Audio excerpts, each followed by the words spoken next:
Randall, ultimately it was a 3-stroke victory. Tell me, did today play out how you expected?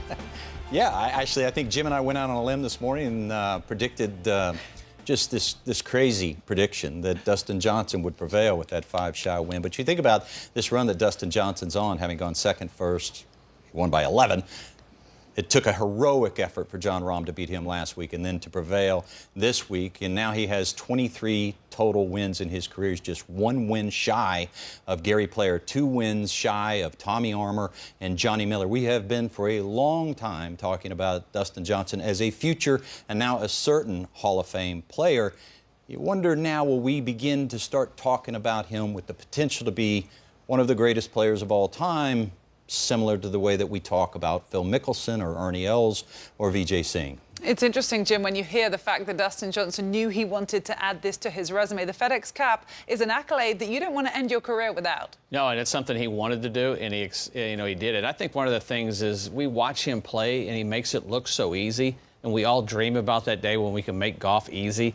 And he does. I mean, he sees the target, he sees the shot he wants to hit, and he executes it. And that's something we all dream about. He makes it look easy, and he got it done. Now, there were some times today when guys were catching him, but he made the putts, he made a par, made a birdie here and there to kind of keep that momentum going. But this is something he always wanted, and he conquered it today. And it does show you that it's never too late. He made a push late in the season, as we alluded to. 111th he was in the standings in June, and ultimately finishes the season the man on top. For you, what was the standout moment?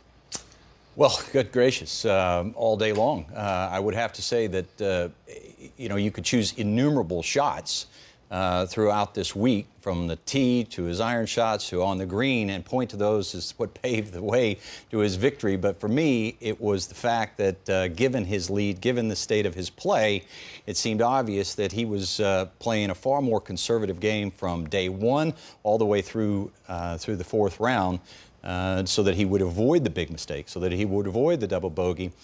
And we'll get to that a little bit later on in the show, just to make the example of just how conservative he played from day one all the way through the round. Okay, looking forward to that. So let's see how the entire day, week and season wrapped up. Of course, your top 30 made it into the Tour Championship, and this is how things finished in the FedEx Cup. Ultimately, Dustin Johnson with that 3-stroke advantage. Schauffele and Thomas tied second. A couple of impressive performances, though. Scotty Scheffler, one of the 2 rookies to make it to the Tour Championship, ends up finishing 5th in the FedEx Cup with a low round 65 today. PGA champion Colin Morikawa in 6th. Tyrrell Hatton moved up to 7th, and Rory McIlroy, part of that group, tied for 8th. Victor Hovland, by the way, the other rookie, down in a tie for 20th.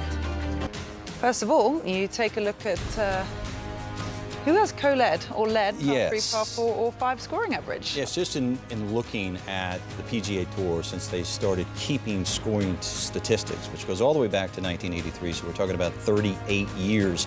Just to speak to how complete a player is, there has just been 2 players who have led in par 3, par 4, and par 5 scoring average in 1 year. Of course, the high water mark is Tiger Woods in 2000. In 2009, Tiger Woods did it again, and the only other player to do that. You think about all the great players that have played the game in those 38 years, from Tom Watson to Greg Norman, Nick Price, Nick Faldo, Phil Mickelson, Vijay Singh, Ernie Els, and scores of others.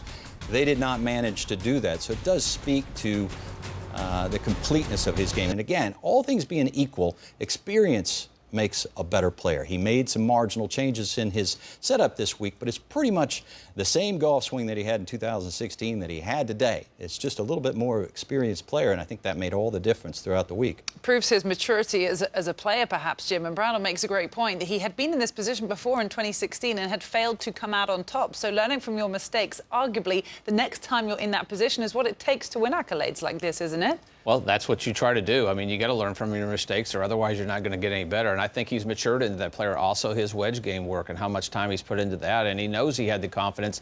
And as Brandel said, you're just trying to eliminate the doubles or big numbers around this golf course. You should only make bogeys around here other than maybe 15 or 8. Those are the only 2 holes big numbers come into play. But he played smart, and it paid off at the end.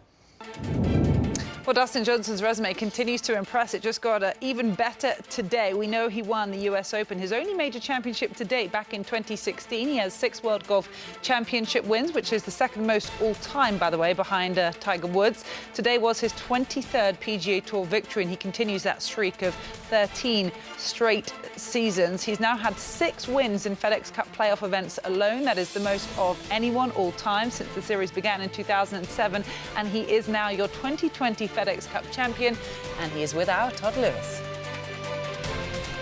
When you have a big lead heading into the final round, it's an interesting study in mental approach. You've had this experience before, especially with a big prize on the line like it was today. At any point, did you feel uncomfortable or have a sense of pressure? Yeah, I was fairly uncomfortable all day. I mean, it's a golf course. It's hard to be real comfortable on this golf course. Obviously, yesterday I drove it really well, so a lot more comfortable. Today, I knew it was going to be one of those days where, I just got to go out and grind and play well. Even a lot of the drives I hit, they're just barely off, but, just barely off is no good around here. So, but I did play very well coming down the stretch when I needed to. Played very well over your last 4 starts. Let me run down some numbers for you. You're 56 under par in your last 4 starts. You've gone second, first, and you've won $18.7 million in those starts. How good has this run of 4 tournaments been in your opinion? Yeah, I'm playing pretty good right now, I would say. I'm happy with where the game is. I mean, it's, it definitely can get better, though. It's not, I'm definitely not playing as good as I can. Obviously, it is. I'm playing very well, but there's still some things I can do a little bit better. What needs to get better? Well, I definitely can drive it a little bit better, and then short game could be a little better, too. We've talked about how close you feel like you are to being where you were in 2017, but you've had to overcome a lot physically with your swing to get back to this level. Is there a greater satisfaction now maybe than 3 years ago to be playing the way you are? Yeah, it's definitely, it's nice to be playing good again. Obviously I'm competing every single week, giving myself a chance to win every week, which is what I was doing back then. Is, every tournament I was up there in the top, and so, that's something that I'm trying. Obviously my form's getting there. It has been the last, 6 weeks or so. So, obviously got a lot of big tournaments coming up too. So I need to keep it going. Maybe take a couple of days off, but then right back, to grind. And again, got to get ready for U.S. Open. Final thing, a lot of the media members, a lot of fans think now the way you were playing, when you tee it up, you are the man to beat. Do you feel that way? If I play well, yes, absolutely. Congratulations. Thank you. And you have to expect the FedEx Cup champion will be a firm favourite headed to Wingfoot in just a couple of weeks' time. We are looking forward to the US Open. Interesting to point out as we take a look at the final leaderboard that the top 3 in the official World Golf ranking finished inside the top 4 in the FedEx Cup this season. DJ obviously number 1, John Rahm 2, he finished 4th in the FedEx Cup, and world number 3 Justin Thomas finished in a tie for 2nd. Great finish by a few first-timers actually in the Tour Championship. Scotty Scheffler, a rookie with a 65 to finish 5th in the FedEx Cup. Both Colin Morikawa and Tyrrell Hatton behind him were making their first appearances at Eastlake, and your defending FedEx Cup champion Rory McIlroy finished as part of a tie for 8th.